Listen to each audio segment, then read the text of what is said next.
ধর্মের আঘাতে আমি বিশ্বাসী নই, আমি নিজেও ভীষণ ঠাকুর বিশ্বাসী।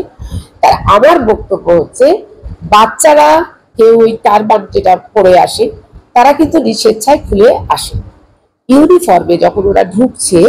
আমরা ওদের প্রথমে বাচ্চাদেরই বুঝিয়েছি যে বাবা তোরা যে এগুলো পরে আসিস এগুলো যদি ছিঁড়ে যায়, এবং দেখুন আমাদের পক্ষে তো ক্লাসে ক্লাসে গিয়ে দেখা সম্ভব না। কোনো মেয়ে এসে বলে ম্যাডাম ও তুলসীর মালা পড়েছে ভণ্ড,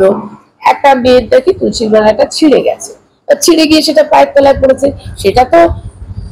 কোন ধর্ম কোন মানুষ বলে নয়, বাচ্চাদের আমাকে শেখাতে হবে, ওদের তো অ্যাডোলেসেন্স পিরিয়ড, সেটা তো আমাকে শেখাতে হবে। সেই জন্য আমি আগে বাচ্চাদের বুঝিয়েছি যে দেখ আমাদের অনেক কাবিজ কবজ অনেক কিছু আছে, আমরা সেগুলোকে দেখাই না, তোরাও বাবা তুলসীর মালাটা একটু খুলে আসিস, কারণ এটা ছিঁড়ে যাচ্ছে, তোরাই এসে বলছিস ছিঁড়ে যাচ্ছে ছিঁড়ে গেছে, পায়ের তলায় পড়াটা তো ঠিক না। এবার এত কথা তো ভয়েসে বলা যায় না, এবার আমি প্রতিদিনই ভয়েস দিই, কটায় ঢোকা কটায় বেরোনো কটায় ছুটি। এবার আমার যারা গার্জিয়ান, কিছু গার্জিয়ান তো অবশ্যই ভালো আছে যার জন্য তারা হয়তো আপনাকে দেননি, যারা দিয়েছেন তাদের কি ভাবাবেগে দিয়েছেন আমি তো বলতে পারবো না, কি ভেবে দিয়েছেন সেটাও আমি বলতে পারবো না, কিন্তু এরকম কোনো ইন্টেনশন আমাদের শিক্ষা প্রতিষ্ঠানে থাকে না যে বাচ্চাটাকে তার ধর্মে আঘাত করি। ধর্মে আঘাতের আমাদের কোনো কিছু থাকে না। হ্যাঁ না না ফতেয়াগারি একদম না, একটা তুলসীর মালা কারোর পায়ে পড়বে সেটা তো খারাপ, ফতেয়াগারি করতে যাব, ওরা আমার সম্পদ, ওই বাচ্চাগুলোর আমরা মা প্রত্যেকেই, আমরা তো 10টা 20 থেকে 10টা 4টে 20 পর্যন্ত থাকি, আমাদের নিজেদের সংসার বাচ্চা সব ছেড়ে, তাহলে ওদের সঙ্গে তো আমাদের কোনো শত্রুতা নেই, ওদের বোঝানো, ওদের বোঝানো সারাদিন পড়ো বাবা, শুধু এইটুকু সময় এই ছেঁড়াছিড়ি, টাকা চুরি হয়ে যাচ্ছে ম্যাডাম আমার টাকা চুরি হয়ে গেছে, আমি তো বাধা দিইনি একবারেও, আমি কিন্তু না না, যারা দেখুন যার ব্যাখ্যা সেরকম, একটা হাতি অন্ধ খোড়া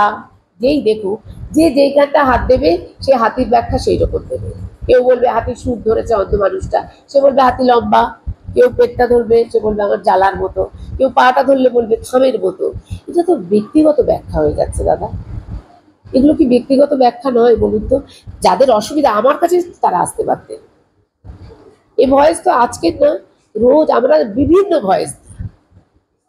ভয়েস দিই, যে এত ভয়েস দিয়েছি আমার মতো, আমার এখানে যারা পড়ে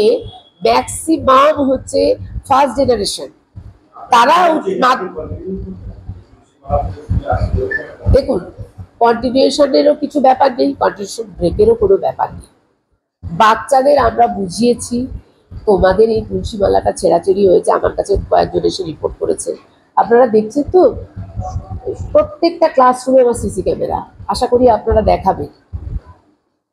একটু দেখান যদি সিসি ক্যামেরা, গেটে সিসি ক্যামেরা, এবং আমি নিজে যাতে বাচ্চারা কোনো আঘাতপ্রাপ্ত না হয়, আমি 10টা 20 থেকে 10টা 40 পর্যন্ত ওখানে নিজে দাঁড়িয়ে থাকি।